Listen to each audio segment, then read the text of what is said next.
აქ მნიშვნელოვანია დიპლომატიურად ამ რაუნდში ვინ გაიმარჯვა, ზელენსკიმ თუ პუტინმა. I'm here. I think this is very clear message. სათქმელი არც ტრამპს აღარ აქვს, არც ვინმე სხვას, რომ უკრაინას არ სურს მშვიდობა. რა თამაშს თამაშობს პუტინი და რისი თქმა უნდოდა ეს ყველაფერი უძის რუსეთს ფასს. წარმატებული დიპლომატია ეფუძნება ერთ რამეს, სწორი ბალანსის დაცვას სტაფილოსა და მათრახს შორის. ამიტომ ჩემი აზრით ლოგიკურად გადავა შემდეგ ეტაპზე, რაც იქნება წნეხის გაზრდა. ევროკავშირის ბაზარი ბევრად უფრო მნიშვნელოვანი იქნება, ვიდრე რუსეთთან ურთიერთობები. მე არ მიკვრს, რომ ჩინეთი ცდილობს, რომ რაღაცეების, მათ შორის რუსეთის ინტერესების გაწილვის ხარჯზე ეს გააკეთოს. დღეს თურქეთის ინტერესი რა არის ომთან მიმართებაში? შესანიშნავად იცის თურქეთმა, რომ თუ ყირიმელი თათრების უფლებები სადმე იქნება დაცული, ეს იქნება დემოკრატიულ უკრაინაში. სულ ეს კითხვა მაქვს, რომ ჩვენ სად ვართ? ჩვეულებრივად მიწა იხსნება და ვარდებით, უჩინარდებით როგორც ქვეყანა.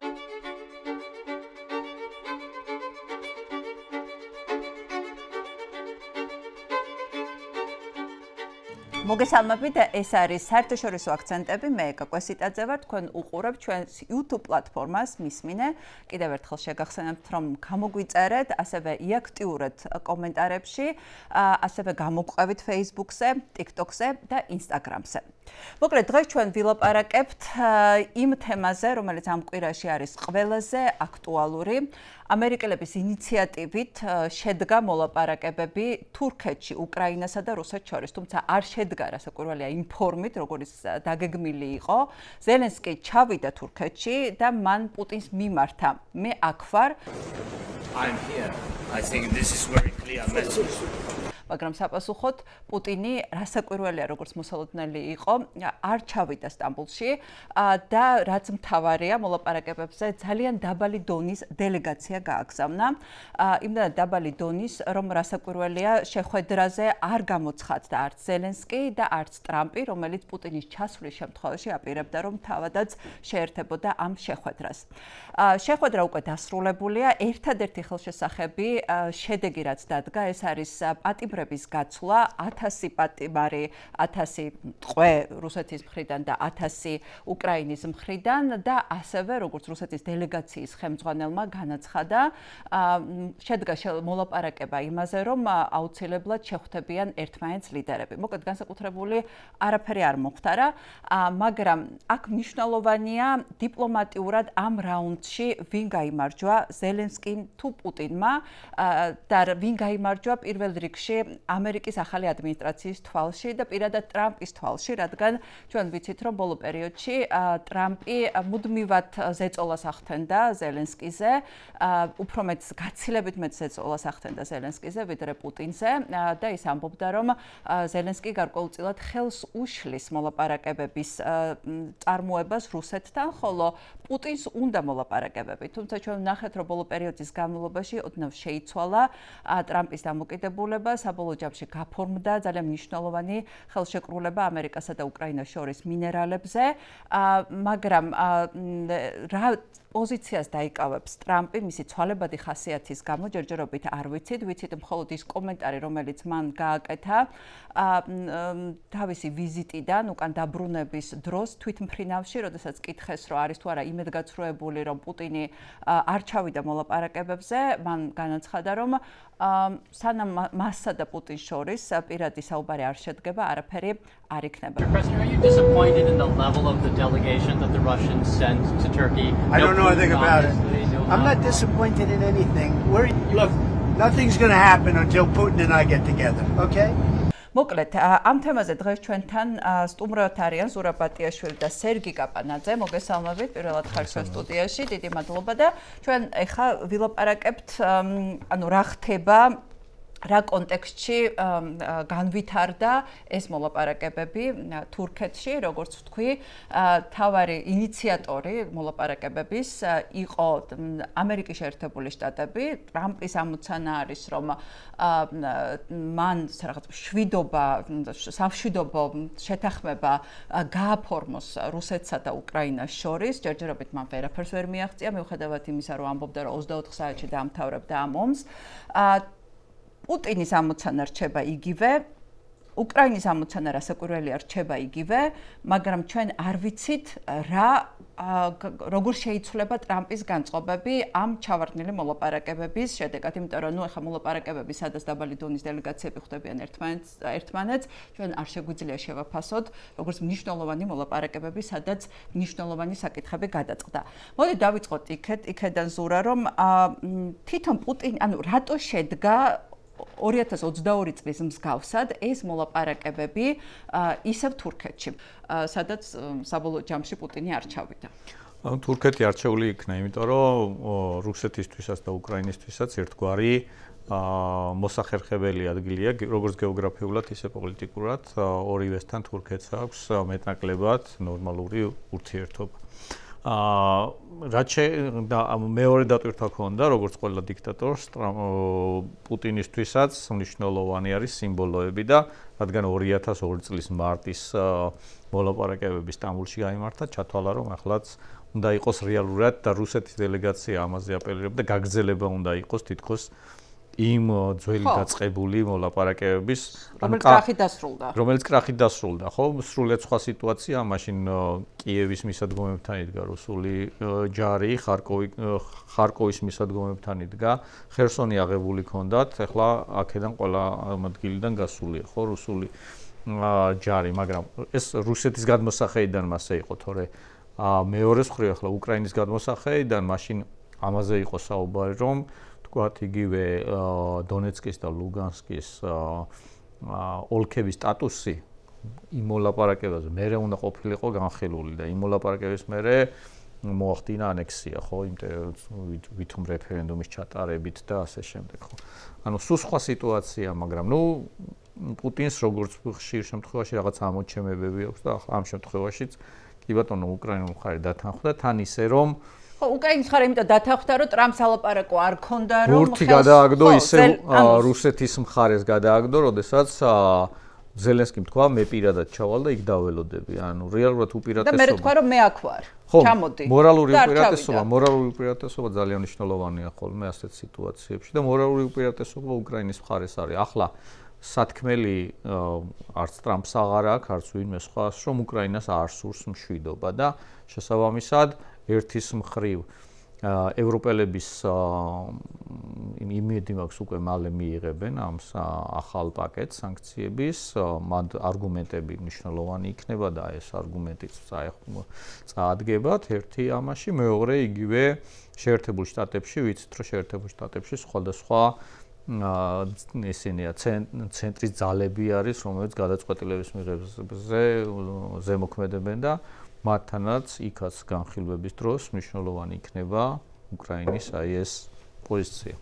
კი ბატონო, მოდი დავიწყოთ სერგი იქედან, რომ ჩვენ ბოლო მომენტამდე არ ვიცოდით, არავინ არ იცოდა, რა გადაწყვეტილებას მიიღებდა პუტინი, იმიტომ რომ თითქოს თავიდან იყო ეს პროცესი ისე დანახული, რომ იქ პუტინიც ჩავიდოდა და ამერიკის სურვილს, ასე ვთქვათ, დაემორჩილებოდა, რომ დაეწყო მოლაპარაკებები უკრაინასთან, შეიძლებოდა შეხვედროდა ზელენსკი შეხვედროდა და დათანხმებულიყო ცეცხლის შეწყვეტაზე, მაგრამ ბოლო მომენტში თქვა, რომ არა, მე არ ჩავდივარ და რაც თავარია ლავროვიც კი არ გაუშვა რაღაც მოადგილეების დონეზე შეადგინა ეს სია, რომელიც თითქოს მოლაპარაკებებს წარმართავდა უკრაინელებთან. აი ეს როგორ შეიძლება ავხსნათ? რა თამაშობს პუტინი და რისი თქმა უნდოდა მას ამ ნაბიჯზე თვითონ არ ჩავიდა და პლუს აი რაღაცა შეურაცხყოფა მიაყენა ყველას იმით, რომ დაბალი დონის მომლაპარაკებლები გაუშვა. მოგესალმებით, პირველ რიგში. კეთილი იყო ჩემი ფეხი, მისი მინაში. იმედია კეთილი იქნება. ხო, ჩემი აზრით ამ მოლაპარაკებების შედეგები არ არის მაინც რთულად გამოსული, პროცესი არ არის მაინც რთულად პროგნოზირებადი, როგორ ხდება რა.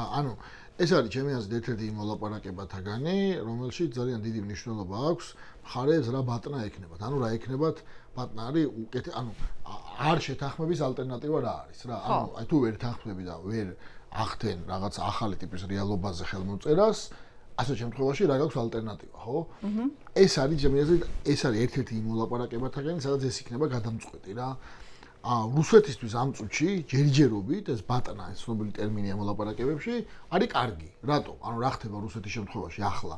ჯერჯერობით არ არის მასე უფრო დიდი წნეხი ვიდრე აქამდე იყო, ვიდრე რასაც მიჩვეულია, არც ეკონომიკური სანქციების მხრივ, არც ამერიკიდან ეკონომიკური ნაბიჯების მხრივ, არც დიპლომატიური უფრო ნაკლებად ადარდებს ახლა იმდან იზოლირებულია, არც ფრონტის ხაზზე ისეთი განვითარებები არ არის, რომელიც მას რაღაც ცუდ მდგომარეობაში ჩააგდებდა, და არც ეკონომიკურად მაინც და მაინც დიდი პრობლემა არ აქვს, ხო?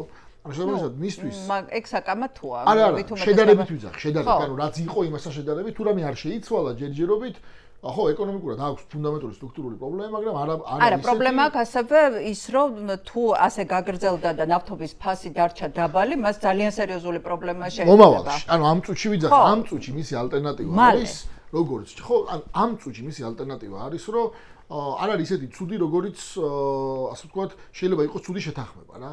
შეხედეთ უკრაინის შემთხვევაში ყველაფერი, რაც უკრაინა აკეთებს და სწორად აკეთებს, არის ის, რომ ამ ალტერნატივის ფასი გაიზარდოს. ანუ თუ აქ გამოჩნდება, რომ რუსეთი არ მოდის, ევროპელები ზრდიან სანქციებს. თუ გამოჩნდება, რომ რუსეთი არ მონაწილეობს აი in good faith, რასაც ქვია, ხო, ანუ კონსტრუქციულად მოლაპარაკებებში, ალბათობა იმის, რომ ტრამპი, რომელიც თავიდან პოზიტივით მოეკიდა, კრედიტი მიცა, ასე ვთქვათ, ხო, უფრო რაღაც ნაბიჯს გადაგა, სადაც უკვე მინიშნებაც გააკეთა, არის უფრო მაღალი, რაც მას ფასს გაუზრდის, ხო?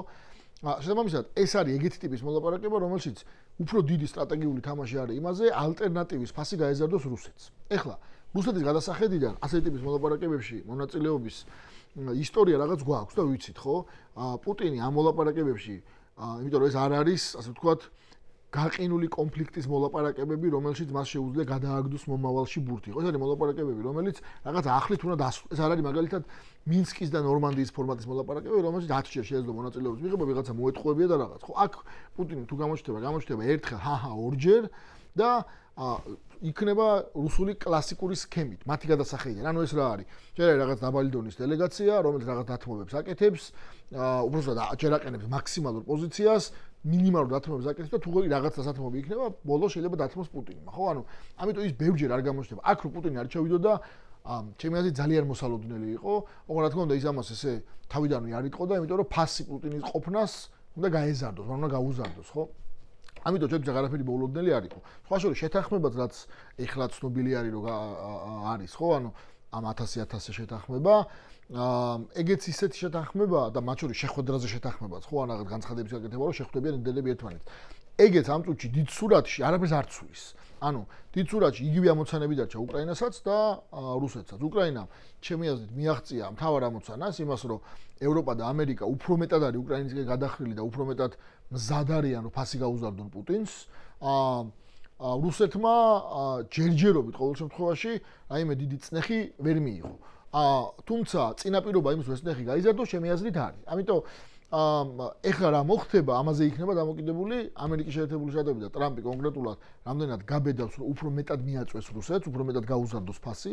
მათ შორის აი იმ იაფი ნავთობის შენარჩუნებით, მათ შორის ეკონომიკური სანქციებით, მან რამდენჯერმე გააკეთა განცხადება და მათ შორის მისი ადმინისტრაციის წარმომადგენლებმაც, რომ არის მთელი რიგი ნაბიჯები, რომელიც შეიძლება მაგალითად ენერგეტიკულ სექტორს, მაგალითად ფინანსურ სექტორს რუსეთისას სერიოზულად დააწვეს, ხო? თუ ეს ამერიკამ გადაწყვიტა, როგორც ვთქვით, სამშაბათს ევროპელები აპირებენ, რომ ახალი სანქციების პაკეტი მიიღონ, რომელიც შეიძლება უფრო სერიოზული იყოს. შეიძლება უფრო სერიოზული იქნება, მაგრამ შეიძლება გავლენის მოხდენი იყოს. ხო, მაგრამ არის საუბარი მაგალითად იმაზე, რომ იმ ქვეყნებზე იყოს სანქცია, რომლებიც სანქციების გვერდისავლას ეხმარებიან, ხო? ეს ყველაფერი უძის რუსეთს ფასს. ხო, მაგრამ აი მოდი ისევ ამ დღეს გავრცელებული ინფორმაციაზე ვილაპარაკოთ. მოკლედ, კარგად ინფორმირებულმა წყარომ მითხრა წერს ეკონომისტის რეპორტიორი, რომ რუსეთი ცეცხლის შეწყვეტას მხოლოდ იმ შემთხვევაში დათანხმდება, თუ უკრაინა დატოვებს 4 ანექსირებულ რეგიონს, რომელსაც ის თავად სრულად ვერ აკონტროლებს. მოსკოვი ასევე დაემუქრა, რომ დაიკავებს კიდევ 2 ოლქს, ხარკოვის და სუმის ოლქებს. მოკლედ, იმის თქმა მინდა, რომ რუსეთი მიუხედავად იმისა, რომ ძალიან ნელა მიიწევს წინ რუსეთი და ეს წინსვლა, აი 1 კილომეტრის წინსვლა უჯდება უამრავი მსხვერპლი, როგორც ადამიანური მსხვერპლი, ასე ტექნიკის, საომარი ტექნიკის ფასად.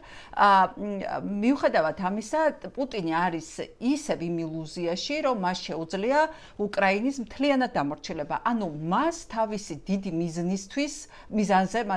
მიზანზე უარი არ უთქვავს, რომ დაიმორჩილოს უკრაინა და მისი მოლაპარაკებების პირობები იყო, ეხლა როგორც ეკონომისტი, ჟურნალისტი ამბობს, რომ დაახლოებით 4 ან 5 ოლქიდან გავიდეს მთლიანად უკრაინა და ეს ოლქები მას დარჩეს და გარდა ამისა კიდევ ორი მნიშვნელოვანი პუნქტი, რომ ნატოში არ გაწევრიანდეს უკრაინა და რაც თავარია მას შეიარაღება აღარ მიაწოდონ. რაც არის აბსურდი, კაი ნატოს რო თავი დავანებოთ, უკრაინას შეიარაღებას აუცილებლად მიაწოდებენ კიდევ ყველაფერს რო თავი დავანებოთ ევროპელები და რასაკვირველია უკრაინა არაპირებს თავისი ნებით, ანუ დათმოს ის, რაც არ დათმო მაშინ, როდესაც კიევის აღების გაზრდილი რისკი არსებობდა, ხო?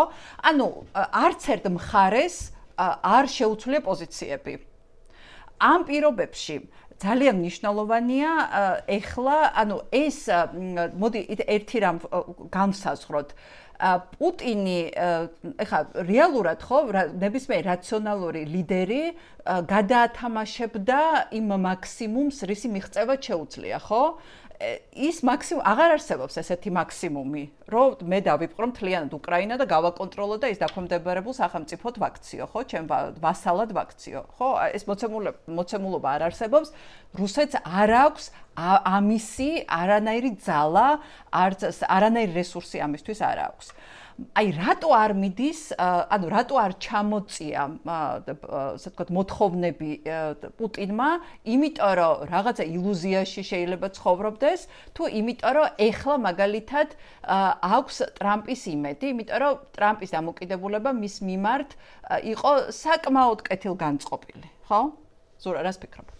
პირველი იქიდან დავიწყოთ, რომ არსად არ წასულა რუსეთის სურვილი აღადგინოს საბჭოთა კავშირი და თუ ახლა ამის საშუალება არ აქვს, უკრაინის სახელმწიფოებრიობის გაუქმების საშუალება არ აქვს, ერთადერთი რაც რჩება ამ მომენტისთვის არის ის, რომ აი ეს იქნება 4 ოლქის ტერიტორიაზე მაინც დათანხმდნენ უკრაინელები და ამ მაქსიმალისტურ პოზიციას ამიტომ იკავებს.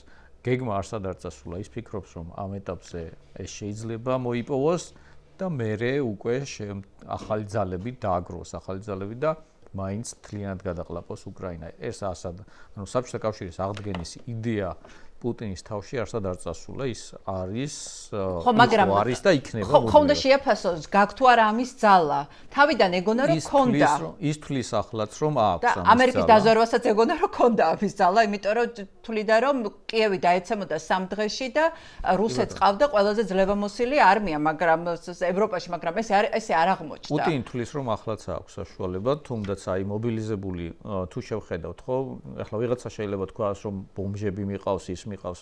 რა არა აქვს მნიშვნელობა ვინ მიყავს. იმ რაოდენობის ხალხი მიყავს, რომელიც ნუ საზარბაზნე ხორცი მიყავს და მართლა აგროვებად ატარებს ხორცაკებ მანქანაში ამ ამის პრობლემა არ აქვს. არ აქვს იმ თვალსაზრისით, რომ აი ამ ეტაპზე არ აქვს, თორე გრძელვადიანად რომ ექნება აი შენ თქვი რომ იქ 1 კილომეტრის გავლას რამდენი ათასობა. ეს პრობლემა დადგება, ეს პრობლემა რეალურად ნაწილობრივ ახლაც დგას, ახლა ჩრდილო კორეელების დახმარება რაში დასჭირდებოდა ეს პრობლემა რო არ ქონდეს, ხო? მაგრამ ეს არ არის ის პრობლემა მისი თვალსაზრისით, რომ თქვათ ჯერ ყოველ შემთხვევაში რომ მობილიზაციის გამოცხადება დასჭირდეს და მობილიზაციას სხვა პოლიტიკური რყევები შეიძლება მოყვას, ხო, რომელიც რუსეთის ისტორიაში არაერთხელ გვინახავს, განსაკუთრებით აი პირველ მსოფლიო ომის პერიოდში, როდესაც ვთქვათ გამარჯვება არ იყო, გამარჯვება როცა არის ხოლმე მეორე მსოფლიო ომის შემთხვევაში, იქ მსხვერპლს უკვე აღარც ითვლიან რუსები, ხო, მათი ასე ვთქვათ ტვინი ისეა მოწყობილი, რომ ნებისმიერ ფასად უღირთ ახალი ტერიტორიების დაკავება, მიუხედავად იმისა, რომ თვითონ შეიძლება გზა არ ქონდეს, სამედიცინო მომსახურება არ ქონდეს, სახლში ის არ ქონდეს, უბრალოდ ტელევიზორიც არ ქონდეს შეიძლება, მაგრამ თავარია გამარჯვებული იყოს რუსი, ხო, ეს დევს კი, ცნობილი ამბავი. ხო, რუსული ცივილიზაციის ესეთი სერიოზული მახასიათებელი საუკუნეების განმავლობაში. და ასეთი მართველების გარშემო ხო ძირითადად ისეთი ინფორმაცია მიდის ხოლმე, რომელიც მას აწყობს, ხო? აი, 3 დღეში კიევის აღების, ასე ვთქვათ, გეგმაც ამის ნაწილი იყო, ხო? გარშემო არიან ის ხალხი დარჩენილი ამ უარყოფითი სელექციის შედეგად, რომელსაც მიაქვს მისთვის სასიამოვნოდ მოსასმენი ინფორმაცია, ხო? ლურჯი პაპკით. ხო, ლურჯი პაკეტი. იმიტომ რომ ინტერნეტში ის არ შედის და ინტერნეტში ის არ შედის, ალტერნატიულ წყაროებს ინფორმაციის არ ნახულობს და აი ამ ერთგვარ თავის ბაბლში ცხოვრობს. და ამ ლურჯი პაკეტით მიტანილი ინფორმაციით დაიწყო ასე ოპტიმისტურად უკრაინის დაპყრობის სცენარი, როცა ეგონა რომ კიევს 3 დღეში აიღებდა და სპეციალური ოპერაციით მორჩებოდა უკრაინის დაქვემდებარების თან არ დაგვაუწყდეს რომ ეს ადამიანი მარტო ბოლო 3-4 წელი კი არ არის ამ რაღაც იმაში განდეგილად თავის სამყაროში. ეს დაიწყო აი COVID-ის მერე, როდესაც ფაქტურად იზოლაციაში გადავიდა და სხვათა მედინსკი იყო თუ არ ვცდები თუ სხვა რომელიღაც ისტორიკოსი, ეხლა მედინსკი არის, ვინც წარმოადგენს და წარმოადგენდა ასევე 22-შიც ამ დელეგაციის ხელმძღვანელს რუსეთის მხრიდან. და ამ ისტორიკოსებთან ასე ვთქვათ, ყალბი ისტორიის მოსმენით და მედინსკი საერთოდ უკრაინის და უკრაინელების არსებობას არ აღიარებს, აქ ესეც მნიშვნელოვანი სიმბოლოა. ხო, და აი COVID-ის დროს ქონდა რამდენიმე ადამიანთან კონტაქტი და სწორედ მაშინ გადაწყვიტა, რომ ეს იყო მისი უზენაესი ამოცანა, მაგრამ დღეს სწორედ ეს არის რაღაც საკითხი, ანუ რა აძლევს მას იმის საფუძველს, რომ არ ჩამოწიოს თავისი ესე თქვათ თამასა, თავისი მოთხოვნების თამასა, არის ის რომ რაღაცა გიჟურად ისე ვჯერა ამ იდეის და გონია რომ ამას მიაღწევს, იმიტომ რომ თუ არც უკრაინა არ არის კარგ მდგომარეობაში, მაგრამ არც რუსეთი არ არის კარგ მდგომარეობაში, ხო? მას ძალიან დიდი მსხვერპლის ფასად უწევს ძალიან მცირე ტერიტორიების ასე თქვათ შემოერთება და წინსვლა. ვერაფერს რეალურს ხელშესახებს ამ კონტრშეტევებით რუსეთმა ვერ მიაღწია, ხო? არის ეს რაღაცა ისევ ნუ გიჟური იდეაა, ხო, თავიდანვე გიჟური იდეაა და ეხლაც გიჟური იდეად რჩება, აი ამ რაღაცა გიჟური ერთგულება ამ იდეის თუ არის ის, რომ აი ტრამპი არ აღმოუჩენს ისედე დახმარებას უკრაინას, რაც საჭიროა და ამიტომ მას მეტი შანსი მიეცემა.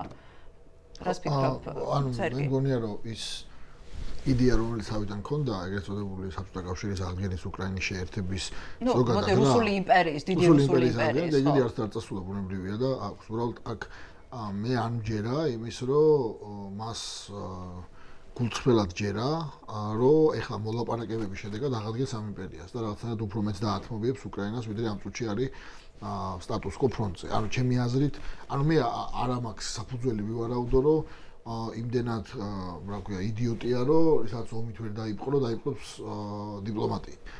ონეს არ ნიშნავს რომ ამას არ იტყვის რიტორიკულად და ამ პოზიციას არ გააჟღერებს. მე კიდევ ერთხელ ხაზს გავუსვავ რომ ჩემი აზრით რუსეთი მარტო იმ შემთხვევაში დათმობს რაღაცას, როცა ალტერნატივა იქნება უარესი ვიდრე დღევანდელი სტატუს კო. დღევანდელი სტატუს კო არ აძლევს მას საშუალებას რომ იფიქროს რომ მან უნდა დაწიოს მოთხოვნები. 2022 წლის მოლაპარაკებები არის ძალიან კაი მაგალითი. 2022 წელს რეალურად მიუხედავად იმისა რომ ბოლომდე არ მისულა მოლაპარაკებები, რაც ვიცით, რა დოკუმენტიც იდოდა, რაზეც შეიძლება შეთანხმება ყოფილიყო, უკრაინა, ესა რუსეთი მზად იყო, რომ რაღაცნაირად სტატუს კო ჩაეცემენტებია, რომელიც იმ წუთში ქონდა მიღწეული, ხო? და ამისი ერთადერთი სტიმულატორი მისთვის, უბრალოდ ორი სტიმული, რის გამოც ამაზე იყო, ფიქრობდა, იყო რა, ერთი ის, რომ მას ქონდა ჩავარდა ფრონტის ხაზზე, ანუ ვერ მოახერხა კიევის აღება, მოუწია ჯარებს უკან დახევა და საკმაოდ მყიფე მდგომარეობა იყო აი ამ უზარმაზარ ფრონტზე, ხო? შესაბამისად ის მზად იყო რაღაცა გაეჩერებია, რომ ეს პოტენციური მარცხი, ანუ ალტერნატივა იმდენად უარესი შეიძლება ყოფილიყო, რომ მზად იყო ეს ერთი და მეორე. მას ჯერ კიდე არ ქონდა გადაჭრილი მაშინ ეგრეთ წოდებული ტრილემას რო ეძახიან დღეს. ანუ ეს იყო სამხედრო, ეკონომიკური და სოციალური სამივე პრობლემა როგორ მოეგვარებია ერთდროულად, იმიტომ რომ მაშინ ჯერ კიდე ეკონომიკა არ იყო ნათელი რომ სამხედრო ეკონომიკაზე გადავიდოდა, ერთი, სოციალურად ბუნებრივია ყველა ომი მძიმედ დაწვება საზოგადოებას და ეს პრობლემა არ ქონდა მოგვარებული და სამხედროც არ იყო გათვლილი რაღაც ბლიცკრიგზე უფრო გრძელზე, ხო? მაგრამ დღესდღეობით ეგრეთ წოდებული ტრილემა თავისებურად მაინც მოაგვარა. ანუ რას უგულისხმობ მოგვარებაში? მან ახლა შექმნა სამხედრო ეკონომიკა, მთელი მისი ეკონომიკური ზრდა რაც აქ ეხლა არის სამხედრო წარმოებაზე ორიენტირებული, ანუ ეს გადააწყო. ეს რა თქმა უნდა კატასტროფაა ქვეყნისთვის, რუსეთისთვის, რუსეთის მოქალაქისთვის, ეკონომიკისთვის, მაგრამ მაგას მნიშვნელობა არ აქვს პუტინისთვის, ხო? ამ მოცემულ მომენტში ეს ერთი მუშაობს. სოციალური საკითხი მოაგვარა ჩემი აზრით ძალიან არახუმანურად და ამათ რომ ანუ ის ადამიანები, ვისი ოჯახის წევრები ძიღუპებიან ფრონტის ხაზზე, არიან სოციალური შემწეობის მიმღებები და რაღაცნაირად უცნაურად გახადა თავისი დამოკიდებული. რაც თავი პრობლემა არის ხოლმე ომის დროს, ხო? ანუ ყველა დიდი იმპერიის მიერ წარმოებული ომი ბოლოს იმ პრობლემამდე მიდის, რომ იმდენი ადამიანი იღუპება, იმას ეხება, რომ ისინი მე აპროტესტებენ და რაღაცნაირად გინდა რომ უკან დაიხიო, ხო? ეს პრობლემა მოაგვარა და სამხედრო მოაგვარა მათ შორის იმით, რომ ჩრდილო კორეა იქნება თუ სხვა იქნება, ვისგანაც იღებს შეიარაღებით დაწყებული და ტექნიკით გაგრძელებული, ამ ეტაპზე მოკლევადიან რაღაც, მოკლე საშუალებადიან ამაში აქ თავისი გადასახედიდან მოგვარებული. ამიტომ მას ხო, მაგრამ ამ პლუს მას აქვს როდაციოს მოთხოვნა, ამას მინდა უთხრა, როდაციოს მოთხოვნა რიტორიკულად, ხო? არანაირი საფუძველი ამის არ არის. ოღონდ ეს არ ნიშნავს კიდევ ერთხელ მე არ მჯერა, რომ ის იმდენად ბრიყვია, რომ გონია, რომ ეხლა გინდა ომით და გინდა მოლაპარაკებით უკრაინას დაიპყრობს, განაიარაღებს და რაღაც ყველა ამ მიზანს მიახდენს. ამიტომ ჩემი აზრით ახლა ეცდება მაქსიმალურად ეს პოზიციონირება, თავისი პოზიციების დაცვა ჯერ ჩააცემენტოს დაბალ დონეზე, თუ მისი ფასი გაიზრდება სანქციების, სამხედრო ველზე რაღაცის შედეგად, მათ შორის უკრაინის შეიარაღების შედეგად, მე რაღაც დათმობები გააკეთოს და აქ არის მთავარი ჩემი აზრით. და ეს ყველაფერი გააკეთოს მარტო იმ ხნის განმავლობაში, სანამ ტრამპი იქნება, იმიტომ რომ მე დარწმუნებული ვარ, რომ აქ თუ ცუდი მშვიდობა დამყარდა, როგორც კი ტრამპი აღარ იქნება, ის გააგრძელებს თავის ამოცანებს. ანუ მისთვის ამოცანები არ იცვლება და ახლა შეიძლება დაინახოს შესაძლებლობა რაღაცნაირად გაყინოს, ცუდ მშვიდობას ვეძახი მე ამას რა. და მე დაბრუნდეს უკან რომ პუტინი არს დალაპირებს წასვლა. თავის გადასახედიდან რომ ხო, ანუ გასაგებია, მაგრამ ეხლა თქვით და სწორია ეს რომ გადააწყო მასზე სამხედრო ეკონომიკაზე, ეკონომიკა პლუს დასაქმება არის ანუ ყველა დასაქმებულია, იმიტომ რომ სამხედრო ასე ვთქვათ მრეწველობაში, მაგრამ ამას მოყვა ინფლაცია, ამას მოყვა მაღალი საპროცენტო განაკვეთი, რომელიც ასე ვთქვათ ძალიან ცუდი სპირალია ეკონომიკისთვის. კატასტროფა ხდება, მაგრამ ეკონომიკისთვის და ამას მოყვა ასევე ნავთობის ფასის დაწევა, რაც არის ძალიან დიდი პრობლემა, ყველაზე დიდი პრობლემა ვიდრე ინფლაცია და მაღალი საპროცენტო განაკვეთი, იმიტომ რომ რაზედაც აქვს გათვლილი ბიუჯეტი პუტინს, თუ ის აქვს გათვლილი გარკვეულ რაოდენო რაღაცა ფასზე, ნავთობის ფასზე და თუ იმ ფასზე ნაკლები ქონდა და შეინარჩუნა ნავთობმა, ამ შემთხვევაში მას ძალიან გაუჭირდება ომის წარმოება. და პლუს ასევე ეგ ხა მნიშვნელოვანია და უნდა შემოვიტანოთ ჩვენ ნავთობის თემა და ასევე ამისათვის საჭიროა შევეხოთ ტრამპის ვიზიტსაც ახლო აღმოსავლეთში და ყურის ქვეყნებში. ესეც მნიშვნელოვანია, თუმცა მანამდე ეხლა ძალიან მნიშვნელოვანია რამ გაათამამა ყველაფერთან ერთად პუტინი. ხო, პუტინი გაათამამა ტრამპმა თავიდან, მისმა დამოკიდებულებამ ტრამპის მიმართ გუშინ კულება იყო ყოფილი საგარეო საქმეთა მინისტრი უკრაინის ამამპურთან და მან თქვა, რომ ძალიან კარგი ფორმულა თქვა, რომ დიპლომატიაში წარმატებული დიპლომატია ეფუძნება ერთ რამეს, სწორი ბალანსის დაცვას სტაფილოსა და მათრახს შორის. და ჯერჯერობით სტაფილოს აძლევდა პუტინი მხოლოდ რუსეთს და მათრახს აძლევდა უკრაინას. ეხლა ძალიან მნიშვნელოვანია შეიცვლება თუ არა ეს ბალანსი. საბოლოო ჯამში თავიდან იყო ძალიან ესეთი მათრახი დიდი და ძალიან მწარე მათრახი უკრაინის მიმართ, მაგრამ ეს ნელ-ნელა შეიცვალა. პუტინის მიმართაც წამოვიდა რაღაცა კრიტიკა პერიოდული, საკმაოდ სპორადული, რომ იქნებ მას არ უნდა მშვიდობა, რაღაცა უკვე ეჭვმეპარება რომ მშვიდობა უნდადეს და ასე შემდეგ. მაგრამ და გუშინაც არ ჩანდა რომ რაღაცა ტრამპი იმდენად ბედნიერი იყო იმ მოლაპარაკებებით, რომელსაც მიაღწია საუდის არაბეთთან და ყატართან, რომ რაღაცა არ გაუფუჭებია ხასიათი იმით, რაც ხდებოდა თურქეთში, რომ იქ პუტინი არ ჩავიდა. მაგრამ შეიძლება საბოლოო ჯამში რამ შეიძლება იმოქმედოს ტრამპის, ასე ვთქვათ, გადაწყვეტილებებზე და ტრამპის დამოკიდებულებებზე პუტინთან მიმართებაში. სერგი და მე გადავალთ. მე მგონია რომ ტრამპის მხრიდან მისი მოგეთ აქ უნდა შეგო რა არის მისი ინტერესი, ხო? შეიძლება ამერიკის ინტერესი, მაგრამ მოდი ტრამპი როგორც ამის წარმომადგენელი, ხო? მას აქვს რამდენიმე ინტერესი. ერთი ბუნებრივია არის ის, რომ ამ გლობალურ ურთიერთობებში ჩინეთი როგორც აღქმული იმის მიერ თავარი პრობლემა დასუსტდეს. ეს არის ერთი ინტერესი. და მეორე და აქ რუსეთი მნიშვნელოვანია, იმიტომ რომ სანამ ჩინეთი და რუსეთი ერთად არიან, მანამდე ამ მიზანს ვერ აღწევს, ხო? და მეორე ამბავი არის მათი დაშორება ესე თქვი. ხო, რა თქმა უნდა, შიდა პოლიტიკის რევერს კისინჯერი ეგრეთ უწოდებენ და მეორე არის შიდა ამბავი, რომ მალე შეწყვიტოს ომი, ხო? ოღონდ მე ღრმადულად დარწმუნებული, რომ ის იმიჯი და მე თავიდანვე ამას ვამბობდი და ამიტომ ჩემთვის ძალიან რაღაცა სწორად ვითარდება რა ყველაფერი. ის რომ ტრამპი თითქოს თავიდან მათრახს იყენებდა უკრაინაზე რომ არიქა მალე ყოფილიყო მიღწეული მშვიდობა, ეგრეთ წოდებული ხო? ანუ ceasefire თუ რაღაცა მშვიდობა ხო? ნუ ცეცხლი შეწყვეტა ხო? გასაგები იყო რომ ეგ მიზანი იყო უტოპიური, იმიტომ რომ იმდენად ფუნდამენტური განსხვავება იყო უკრაინის ინტერესს და მის ამ მოკლევადიან ინტერესს შორის, რაც არ უნდა იქ ზელენსკიზე წნეხი ქონოდა რაღაც, ეს ვერ მოხდებოდა. იყო ძალიან ნათელი. და ძალიან კარგია რომ უკრაინამ ძალიან სწორად გაიარა ეს პერიოდი. ამიტომ ჩემი აზრით ტრამპი ძალიან კარგად ხვდება იმას, რომ თუ იქ არ იქნა რაღაცა ფუნდამენტური, სერიოზული მოლაპარაკება, რომელიც ინტერესებს დააკმაყოფილებს ხარეებს. ინტერესები რა არის? უსაფრთხოების გარანტიებია. უკრაინაზე ვარ ვთქვა, ჯერ უსაფრთხოების გარანტიებია, ამ კონფლიქტის არ განახლების გარანტიაა და ისეთი ტიპის იურიდიული საკითხებია, რომლებიც არ გადაკვეთს უკრაინის წითელ ხაზებს. ანუ უკრაინა არ აღიარეთ არასდროს საბჭოთა ტერიტორიების მიღებას. ეს არის გამორიცხული ამბავი. და რუსეთსაც აქვს თავისი ამ შემთხვევაში ინტერესები. ხო, რუსეთის ინტერესი არის, რომ არ დამარცხდეს. როგორც მინიმუმ, რაზეც აქვს ამ წუთში დე-ფაქტო კონტროლი, ის არ გაუშვას. ხო, აი ყველაზე მინიმალური ინტერესი რო ავიღოთ, ხო? ჩემი ეს ყველაფერი დანარჩენი არის მოლაპარაკებადი, ოღონდ მარტო იმ შემთხვევაში, თუ მას ფასი გაიზრდება. მე მგონი ამას ძალიან კარგად ხვდება.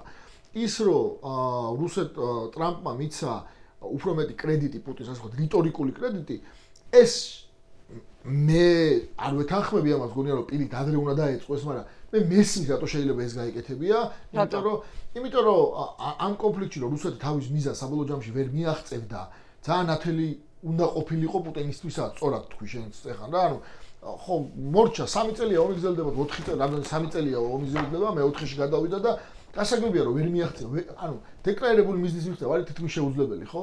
აქედან გამომდინარე, face saving აქვს, ეხლა სახე შეინარჩუნებ რაღაცა შეთანხმებაზე გახვალ. ეს ამბავი მიცა და რიტორიკულად ხარდაჭერით შეეძლო გამოსულიყო ადვილად, ხო, მაგრამ ნუ არ ქნა ეს პუტინმა, ხო?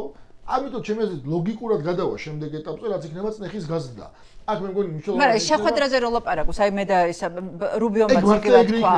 ხო, მაგრამ აი მოდი ახლა შეხვედრა დაჭირდება, მაგრამ ამ შეხვედრაზე ტრამპს ადრე როდესაც ერთი შეხვედრა მისი წინ პრეზიდენტობის დროს იყო ჰელსინკში, ამ შეხვედრაზე პუტინმა თაჩაგრა ტრამპი. შეგვიძლია პირდაპირ ღიად ვთქვათ, იმიტომ რომ იქ იყო ამის რამდენიმე მანიშნებელი და ყველაზე ისეთი ინდიკატორი, ცუდი ინდიკატორი იყო ის, რომ შეხვედრის გამოსვლის შემდეგ განაცხადა ტრამპმა, რომ პუტინმა მითხრა, რომ მე არ ჩავრეულ ვარ თქვენს არჩევნებში და მე პუტინის უფრო მჯერა, ვიდრე ჩემი სახელმწიფოს დაზვერვის. Ну, ეს იყო რაღაცა წარმოუდგენელი განცხადება ნებისმიერი სახელმწიფოს ლიდერისგან, ხო? და აი, რა შეიძლება ველოდოთ ამ შეხვედრისგან, თუ ერთ-ერთზე რო შეხვდებიან, პუტინი არის ძალიან გამოცდილი манипуляტორი. მან შეძლო წლების განმავლობაში манипуლირება მოეხდინა ევროპის ყველა ლიდერი ცალ-ცალკე აღებული. ყველას დააჯერა, რომ მას ჰქონდა და ბოლოს ეს მაკრონს ჰქონდა ეს ხოთეშორის ეს ილუზია, რომ აი ის მოაგვარებდა პუტინთან. ყველას დააჯერა ეს. და ეხლა იგივე ხაფანგში არის ტრამპი მოქცეული. აი რა შეიძლება მოხდეს იმ შეხვედრაზე, რომ ტრამპს ეს ილუზიები გაუქრეს? ხო, მე კიდე ერთხელ манипуляტორი არის, ჩემი აზრით, არ შეცვლა პუტინი, უარესი გახდა. უბრალოდ მე მგონი რომ ტრამპი შეიცვალა ცოტა და მე მგონი იმას უნდა ხვდებოდეს და ხვდება დარწმუნებული ვარ, რომ მან არ შეუძლია ისეთი რამე დაუთმოს პუტინს, რომლის დათმობის ინსტრუმენტი და ფლობა, რომელსაც არ ფლობს. ანუ რამე რო შეხვდეს პუტინს და რაღაც დაუთმოს, მაგალითად აი რაც ახლა განაცხადა მედინსკიმ თუ ვინც იყო ხო წასა რომ რაღაც დამითმე ის 4 ოლქი, რასაც მაგაზე არ წავა უკრაინა, ვერ აიძულებს მაგაზე უკრაინას. ან ავით აღიარე ყირი, მე არ მგონია რომ ეგეთი რაღაცეები დაუთმოს, იმიტომ რომ მაგისი დელივერი, მაგას ვერ შეძლებს რომ შეასრულოს. აქედან გამომდინარე, საბოლოო ჯამში შეხვედრა აუცილებელი იქნება. დარწმუნებული ვარ, პუტინი მაგიტოს არ მიდის ამ შეხვედრებზე, უნდა ბოლო მომენტში, როცა ძალიან გაიზრდება ფასი, ანუ ვერ შეთანხმების, იქ შეეცადოს თუ ტრამპისგან გამოივაჭროს რაღაც ეგეთი წითელი ხაზის გადალახვა უკრაინის მხრიდან. ხო და არის მაგ საფრთხე ბუნებრივია. უბრალოდ მე არ მგონია რომ ახლა რო ეს შეხვედრა შემდგარიყო, შესაძლებელი იქნებოდა მერე მაგისი განხორციელება. და ამიტომ ბოლო მომენტში კი აუცილებლად ეცდება პუტინი დარწმუნებული ვარ, ბოლო მომენტში აი რაღაცა კონტური რო იქნება შეთანხმების ტრამპს შეხვედრაში და უთხრას, აი კი ამაზე წამოვალ ოღონდ და რაღაც წარმოუდგენელი მოთხოვნა, რომ ცადოს, რომ პუტინმა იქნებ აი ვარქვე ტრამპმა იქნებ რაღაცა გაწნეხო ზელენსკი და ამაზე წაიყვანოს. მაგრამ მე ამიტომ მგონია რომ ამისი შანსი რომ ეს გაიტანოს პუტინმა გაცილებით ნაკლები იქნება იმ შემთხვევაში თუ მისი ფასი იქნება ძალიან მაღალი. იმიტომ რომ განსხვავებით იმ წინა მოლაპარაკებებისგან ეხლა ინსტრუმენტები ტრამპს აქვს და მე მგონი მაგას ხვდება ნავთობის ფასი ერთი არის. ნავთობის ფასის გარდა სანქციები, რომელიც ჯერ არ ყოფილა, მათ შორის ენერგეტიკულ სფეროში. მე კიდე კაცო, ყველა შეთანხმება მათ შორის პოტენციურად ჩინეთთან ტარიფებზე, ხო, რომელიც რაღაც კონტურები გამოიკვეთა. იგივე ახლო აღმოსავლეთთან, რომელსაც ნავთობის ფასზე კონტროლის ინსტრუმენტები გააჩნია, ხო? ანუ არაბი ყურეც ქვეყნებს ვამბობ, იგივე ევროპელებთან შეთანხმება. ეს ნიშნავს იმას, რომ გაცილებით უფრო მეტად შეუძლია დღეს ამათი გამოყენებითაც ატკინოს რა ქვია პუტინს აი ირანთან მაგალითად ირანთან თუ ეს მოლაპარაკებები რაღაცაზე გადის ხო გასაგებია რომ ირანის დისტანცირება მოხდება უფრო მეტად რუსეთისგან ვიდრე დღესაა ხო და აი ზუსტად ეხა ზუსტად მაგაზე მინდა ვილაპარაკო და ზურასთან გადავიდე ესე იგი ტრამპს პირველი ასე თქვა დიდი წარმატება რაც ჰქონდა ტრამპს როგორც პრეზიდენტს მისი პირველი პრეზიდენტობის პერიოდში ეს იყო აბრამის შეთანხმების დადება რომელიც იყო ძალიან მნიშვნელოვანი და მაგალითად ტომას ფრიდმანი ნიუ-იორკ ტაიმსის ცნობილი მიმომხილველი რომელიც ახლო აღმოსავლეთის ძალიან ესეთი გავლენიანი ექსპერტია ამბობდა რომ მიუხედავად იმისა რომ ტრამპის მოწინააღმდეგეა ამბობდა რომ ეს იმდენად დიდი შეთანხმებაა რომ ნობელის პრემია უნდა მიენიჭოს თუ ამას საქმეს ბოლომდე მიიყვანს. მოკლედ ახლო აღმოსავლეთი არის ძალიან საინტერესო და მიმზიდველი ადგილი ტრამპისთვის ბევრი მიზეზის გამო მათ შორის იმ რაღაცა ასე ვთქვათ პირადი სარგებლის გამოც მოკლედ რომ ვთქვათ და მას ჰქონდა თავისი ძალიან ბედნიერი იყო ამ ვიზიტით იყო საუდის არაბეთში მერე ყატარში მერე იყო გაერთიანებულ ემირატებში თქვა რომ წამოვიღა 3 ტრილიონი რაღაცა ინვესტიციები არ ვიცი რამდენად სწორია ეს ციფრი უყურს ხოლმე გადაჭარბება ნუ მაგრამ ნუ ყოველ შემთხვევაში იქიდან ძალიან ბედნიერი დაბრუნდა რაც უდიდესი მნიშვნელობის მოვლენა რომელსაც ცალკე გადაცემას გავაკეთეთ ალბათ ის რომ მან სირიის ახალ პრეზიდენტთან შეხვდა და უთხრა რომ სანქციებს მოხსნის ანუ სირია რომელიც იყო ერთ-ერთი გავლენის ადგილი რუსეთისთვის და ეხლა ირანთან დაკავშირებით რაც ხდება ანუ მოლაპარაკებების დაწყების მცდელობა ხო რუსეთის კონტექსტში ძალიან მნიშვნელოვანია რა მოხდება ახლო აღმოსავლეთის რეგიონში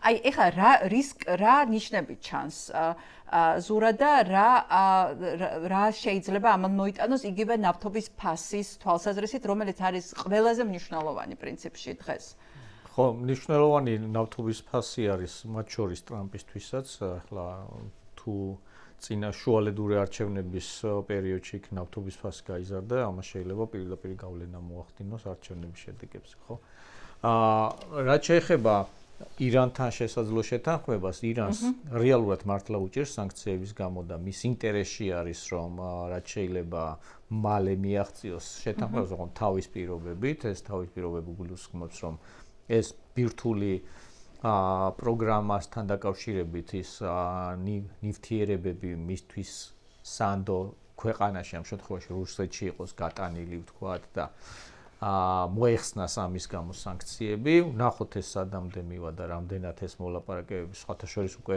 ბოლო იმამდე მივიდნენ წერტილამდე, იმიტომ რომ სადაც გზა გასაყოფთან არიან. ან ისე უნდა წავიდნენ, ან ესე უნდა წავიდნენ. ამ შემთხვევაში ცოტათი ისრაელიც დაიჩაგრა უკვე, იმიტომ რომ წინა ტრამპის პირველი პრეზიდენტობის პერიოდს თუ გავიხსენებთ ამ ახლო აღმოსავლეთის ვოიაჟის ფარგლებში ისრაელში არ ჩავიდა სალაპარაკო და იგივე ტომას ფრიდმანს დავესესხები ასევე რომელმაც ბოლო თავის წერილში ნიუ-იორკ ტაიმსში მე ამ ამპურსაც ყავდა თქვა რომ დღეს ეს ისრაელი ჩვენი მოკავშირე არ არის იმიტომ რომ ჩვენ ინტერესებს ახლო აღმოსავლეთში არ ემთხვევა ისრაელის და ნათანიაჰუს ინტერესები ხო აქ მეორე საკითხი არის კიდე არა მხოლოდ ვთქვათ ისრაელ-ირანის ურთიერთობის კონტექსტში, არამედ ისრაელ-თურქეთის დაპირისპირების ახლა უკვე სირიაში, სადაც ისინი მოწინააღმდეგეები არიან.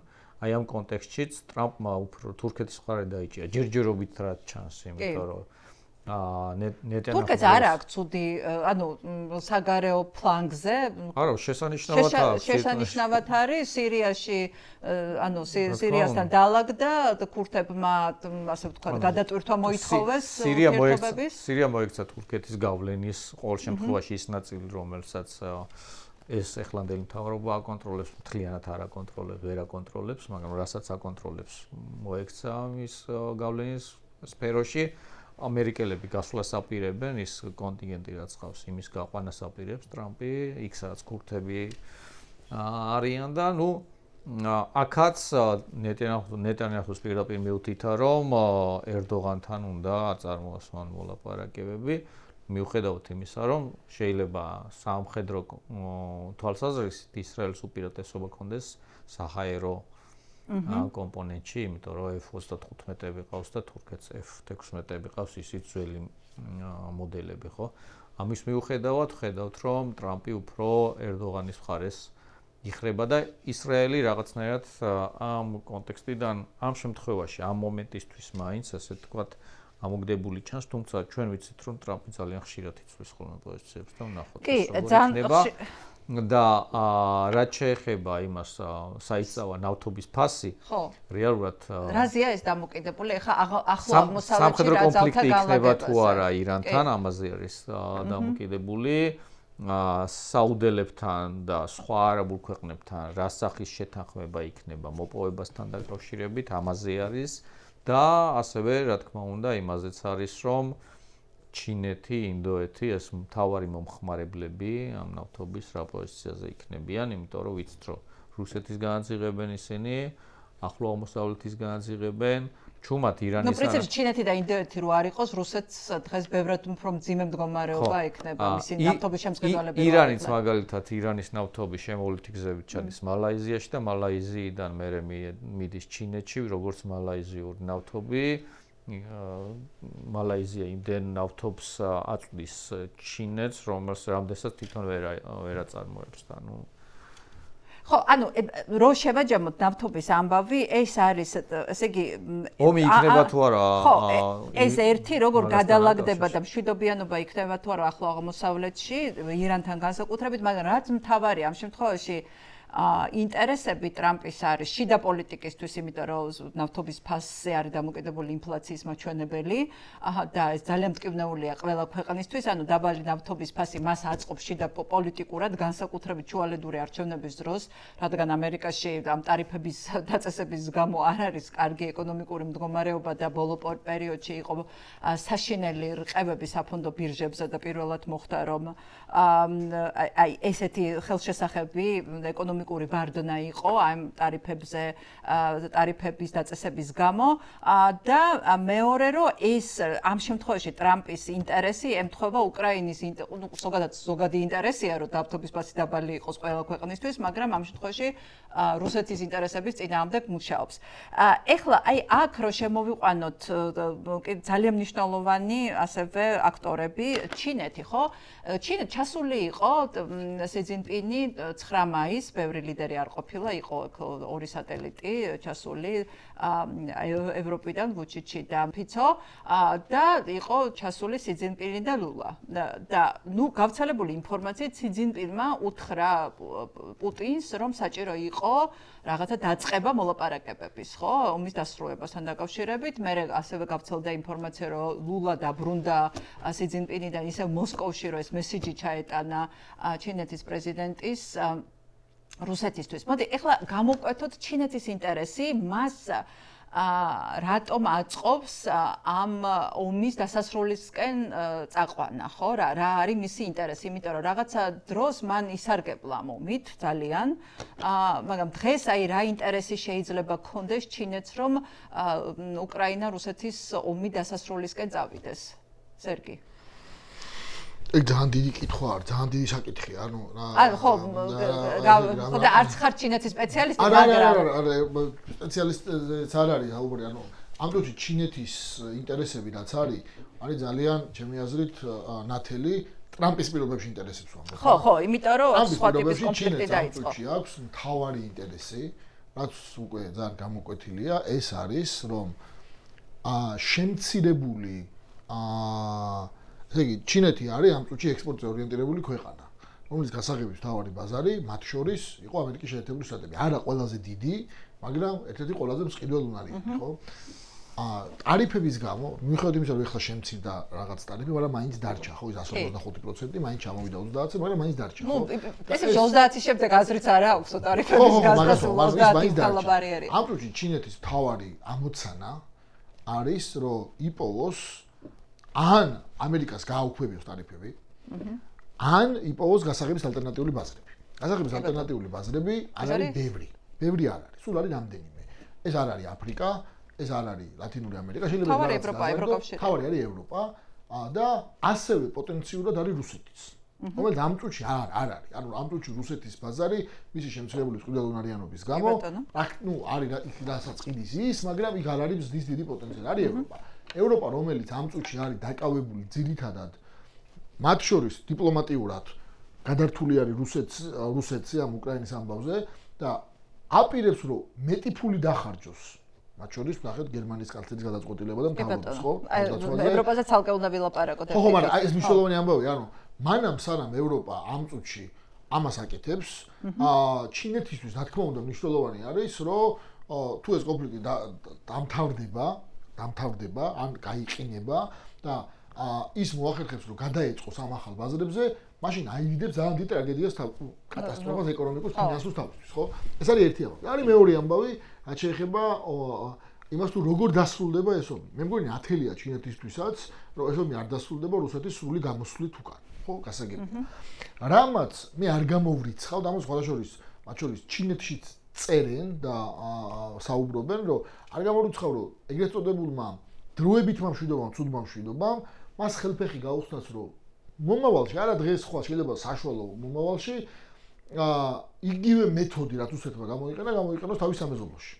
არ არის აუცილებელი, რომ იყოს ტაივანი სხვაგანაც, ანუ უფრო მეტად ხელფეხი გაიხსნას, რომ იყოს აგრესიული, თუ ხედავს, რომ ამ აგრესიულობას მე რაღაცა ტიპის პოტენციურად შენთვის სასარგებლო მშვიდობა მოყვება. ამიტომ, რა თქმა უნდა, დაინტერესებული ის ეხლა არის, რომ გარკვეული, ასე ვთქვათ, მშვიდობა იყოს. მანამდე სანამ ტრამპის ეს აგრესიული საგარეო პოლიტიკა კიდევ არ ვიცი წარმატებული იქნებოდა, წარუმატებელი, მაგრამ იქნებოდა მას ეს სტატუს-კვო მაინც და მაინც ძალიან არ ადდებდა, ხო? ანუ ხო, აი, სხვა შორის, აი, ახლა შეიცვალა ეს კალკულაცია ყველა შემთხვევაში. ძალიან შეიცვალა, ანუ სანამ უკრაინაში ომი დაიწყებოდა, ამერიკას ჰქონდა გარკვეული ტიპის ცივი ომი ჩინეთთან. და იმ პერიოდში უკრაინის ომამდე ჩინეთი ძალიან კარგად ალაგებდა ევროკავშირთან, მათ შორის აღმოსავლეთ ევროპის ქვეყნებთან ჰქონდა ეს ცნობილი პროექტი Belt and Roads, რომლითაც უზარმაზარ ინვესტიციებს დებდა ინფრასტრუქტურაში. ნუ როგორი იყო ეს ცალკე საკითხია, მაგრამ მჭიდრო კავშირში იყო ევროკავშირთან. შემდეგ ძალიან შეცვალა სურათი უკრაინის ომმა. ამ შემთხვევაში ამერიკისა და ევროკავშირის ინტერესები ერთმანეთს დაახლოვა ჩინეთის წინააღმდეგ და ჩინეთი დაწყულდა რუსეთთან. მას შემდეგ, რაც ტარიფების ომი დაიწყო ჩინეთსა და ამერიკას შორის, ჩინეთს ისეთი ეკონომიკური პრობლემები შეექმნება ამ ტარიფების გამო და უკვე შეექმნა და კიდევ უფრო მეტი შეექმნება, რასაკვირველია. თუ ჩინეთის ინტერესი არის დღეს ასე დარჩა, რომ ევროპის ბაზარი, მისთვის ევროკავშირის ბაზარი ბევრად უფრო მნიშვნელოვანი იქნება, ვიდრე რუსეთთან ურთიერთობები, აი რამდენად შეუწყობს ხელს ეს, თქვა, რამდენად დიდი ზეწოლა იქნება ეს პუტინისთვის. და მათ თავარი არის ევროკავშირი რამდენად გამოიყენებს ამ ინსტრუმენტს, რომელიც ჩვენ ეს ისტორია რაც ახლა ვისაუბრეთ, აქ ცოტა რაღაცად გამოვტოვოთ ევროპა. ამ დროში ევროპასთან სერიოზული. ეხლა ევროპაზე გადავდივართ და ევროპაზე უნდა ვილაპარაკოთ. მოდი ახლა მაშინ ევროპას ოღონდ ამ ნაწილზე ვილაპარაკოთ ჯერ, რა ის უსაფრთხოება კიდე სხვა. ევროპასთან სერიოზული გამოწვევა აქვს ძალიან. რატო? ესე იგი, აქამდე ევროპის წამყვანი ეკონომიკა, მაგალითად გერმანია, ასევე იყო ექსპორტზე ორიენტირებული სახელმწიფო, ხო? ანუ რომელიც თავისი რა ქვია, სავაჭრო პროფიციტი ჰქონდა, იქიდან გამომდინარე, რომ ისაც აწარმოებს. ეს არის ძალიან მნიშვნელოვანი ამბავი მისთვის, იმიტომ რომ ეს აძლევდა მას საშუალებას, მათ შორის გარკვეულწილად ექსპლუატაცია გაეკეთება, გარკვეულწილად იმით, რომ ამერიკული ბაზარიც იყო ხელმისაწვდომი. თუ ამერიკის შეერთებული შტატები ტრამპის პირობებში იცავს თავის ბაზარს პროტექციონისტულ ტარიფებს, კარგია ცუდიას თავი დავანებოთ, მოცემულობას ვამბობ, ხო? თუ ამას აკეთებს და ჩინეთი ვეღარ შედის ამერიკულ ბაზარზე და შედის ევროპაში, მაშინ ევროპას ექნება თავისი პრობლემა. იმიტომ რომ ევროპას ამ ვითარებაში შეუძლებელია რომ თან ჰქონდეს საშუალება რომ თავისი ექსპორტის გაზადაც გააგრძელოს და თან ჩინური გაზრდილი ექსპორტიც მიიღოს თავისთან. უბრალოდ ფიზიკურად ხო? რაც მას ამ წუთში სერიოზული გამოწვევის წინაშე, დილემის წინაშე ამყოფებს. იმიტომ რომ იმისთვის რომ შენ გახდე ჩინეთის კონკურენტი სოფლიო ბაზარზე ექსპორტში, სხვანაირი ექსპორტი უნდა ჰქონდეს. ანუ სხვანაირი პროდუქციის ექსპორტი უნდა გააკეთოს. რაც ევროპაში არის შეუძლებელი, იმიტომ რომ ერთი შრომის ანაზღაურება არის მაღალი, გარემოზე სხვა სტანდარტები არის უფრო მაღალი და სოციალური თუ სხვა ტიპის რეგულატორული ნორმები არის სულ განსხვავებული, ხო? ანუ ვერ იქნება მისი კონკურენტი. ამიტომ ან მოგიწევს შენც რომ გახდე მისი კონკურენტი, იმიტომ რომ მაგალითად მასშტაბის ეკონომია გაზარდა, რაც არ არის მარტივი, იმიტომ რომ ჩინეთს ვერ უწევ კონკურენციას. ან მოგიწევს შენც დაუკეტო ჩინეთს, მაგრამ მაშინ შენც ალტერნატივის პრობლემა გექნება და ამისი გადაჭრის ყოველ შემთხვევაში მე რაც ახლა ბოლო პერიოდში ვეცნობი, მარტივი გზა არ არსებობს რა.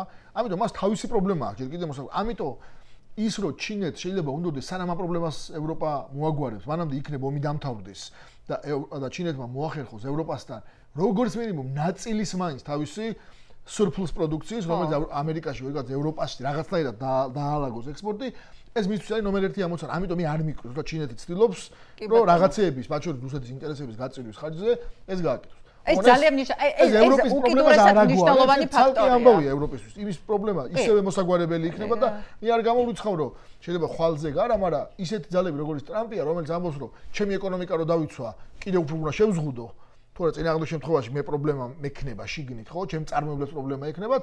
არ არის გამორიცხული, იქ გაიზარდონ ეგეთი ძალების რა ვიცი, მათ შორის პოლიტიკური შანსები, რაც გააკეთა.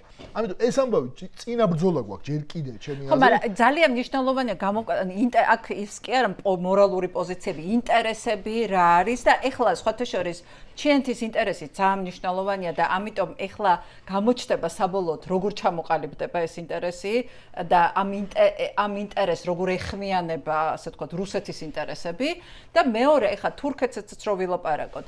შიდა პოლიტიკას თავი დავანებოთ, ძალიან მძიმე ვითარება, მაგრამ გარეთ როგორც ვთქვით, ზურა ძალიან კარგად დაალაგა ერდოგანმა, ხო? მისთვის რეგიონში არის ხელსაყრელი ვითარება, რეგიონის ასე ვთქვათ, ლიდერია და როცა ასეთი მე ტრამპთანაც დაალაგებული აქვს, განსხვავებით სხვა ადმინისტრაციისგან, მეტნაკლებად ყოველ შემთხვევაში ამ ეტაპზე და ანუ მისი ინტერესი რა არის ახლა მე იცი რა კონტექსტში მინდა რომ დიდი მოთამაშეები როგორიც არის გლობალური მოთამაშე ჩინეთი და რეგიონალური მოთამაშე თურქეთი აი მათი ინტერესები ძალიან მნიშვნელოვანი იქნება ამ ომთან მიმართებაში აი დღეს თურქეთის ინტერესი რა არის ომთან მიმართებაში იმიტომ რომ აქამდე ისე თამაშობდა ერდოგანი რომ ორივესთან რაღაცა ურთიერთობებს ინარჩუნებდა რა რაღაცა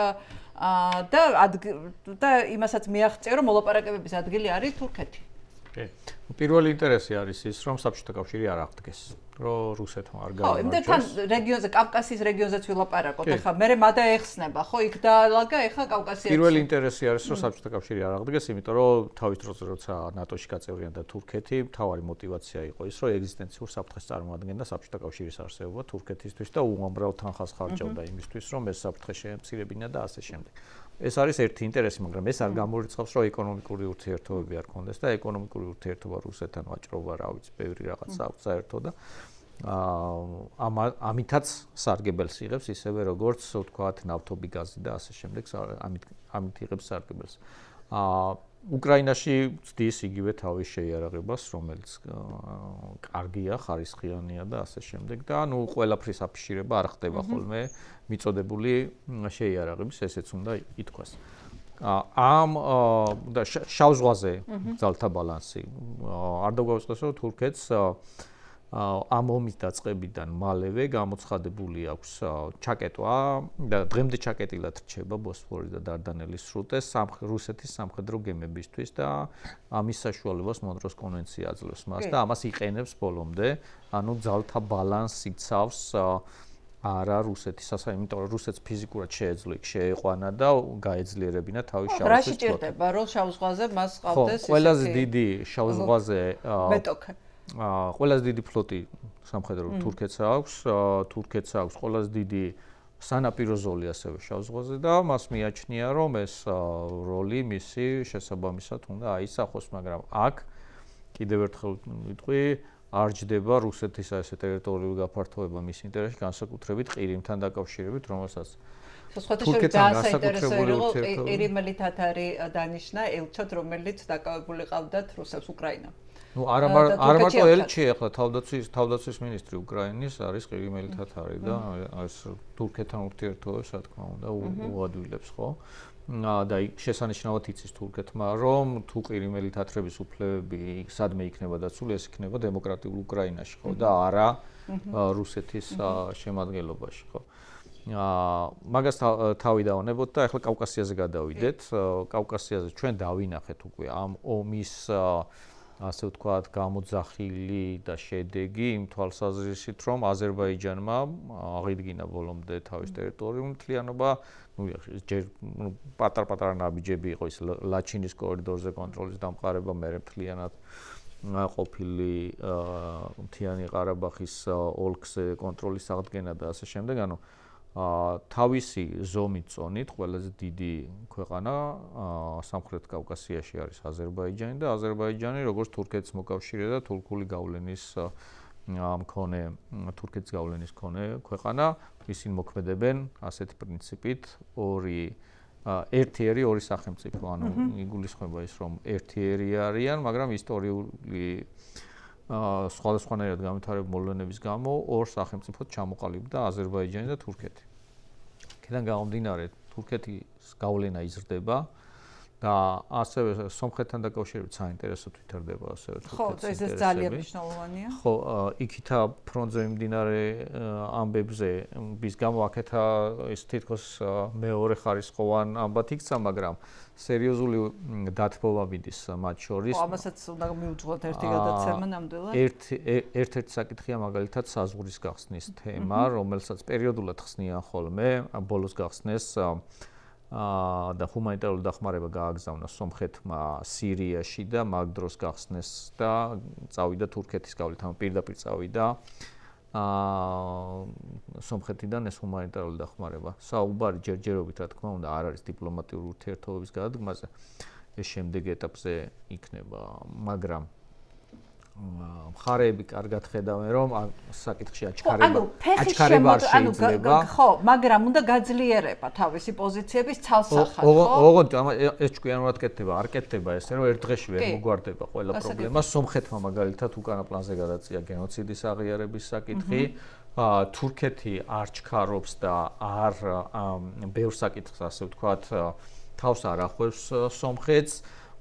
მათ შორის ახლა თუ რაღაც პრობლემა რჩება ეს არის ზანგეზურის კორიდორის თემა და თუ თურქეთი ითვალისწინებს აზერბაიჯანის პოზიციას და ცდილობს რომ პარალელურად მოხდეს დათბობები. ახლა სომხეთი ძალიან სწრაფად ვერ დაათბობს თურქეთთან ურთიერთობას, იმიტომ რომ ფაშინიანს ცალკე ისეაც ვიცით ოპოზიცია ეძახის რომ უდიდესი ტრამპა და თურქების ლამის აგენტად გამოაცხადეს ფაშინიანი და სხვათა შორის რუსები არ ვიცი ცალკე თემა იქნება ალბათ მე სასაუბრო რუსები შეეცდებიან ფაშინიანის ჩამოგდებას არჩევნების გზით იქნება თუ სხვა იცი რა მინდა კითხო იმის კითხვა მინდა და იმის შეჯამება რამდენად ჯდება რუსეთის გამარჯვება თურქეთის ინტერესებში იმიტომ რომ ძალიან მნიშვნელოვანია თურქეთის ამ შემთხვევაში ფაქტორი ხო მთავარი გლობალური მოთამაშეების ინტერესები არის ძალიან მნიშვნელოვანი ეხლა მათი ინტერესების წინააღმდეგ არის თუ არა რუსეთის გამარჯვება უკრაინაში რა თქმა უნდა არის და აქედან გამომდინარე არის რომ უკრაინის ტერიტორიულ მთლიანობასაც ხარს უჭერს თურქეთი არა მხოლოდ სიტყვიერად წინაზე ვახსენეთ ის დახმარება და ომის პირველი დღეები თუ გახსოვთ ბაირაქტარებზე რამხელა ამბავი იყო არავინ არ აწვდიდა უკრაინას გარედან მე მგონი თურქეთი იყო და ყველაზე მთავარი მიმწოდებელი სამხედრო იმიტომ რომ ეს საფრთხე ეს ასე ვთქვათ რუსული სუსხი თურქებს საკუთარ თავზე არაერთხელ აქვს გამოცდილი ახლა თურქეთი მხოლოდ ახლანდელი ის არ არის ახლა ოსმალეთის იმპერიის ის რომ გადავხედოთ ის ომები წაგებული აქვს ოსმალეთს რუსეთთან ერთი ომი მოიგო ისიც ყირიმის როდესაც ფრანგები და ბრიტანელები დაეხმარნენ ხო ამიტომ ეს ცუდი გამოცდილება აქვს თურქეთს შესაბამისად მას არაფერში არ აწყობს რუსეთის გაძლიერება თუ ახლა ეკონომიკური სავაჭრო ცალკე საკითხია, მაგრამ თუ შევხედავთ სამხედრო პოლიტიკურ სტრატეგიულ საკითხებს, თურქეთი ნატოს წევრი არის, ანუ იდეაში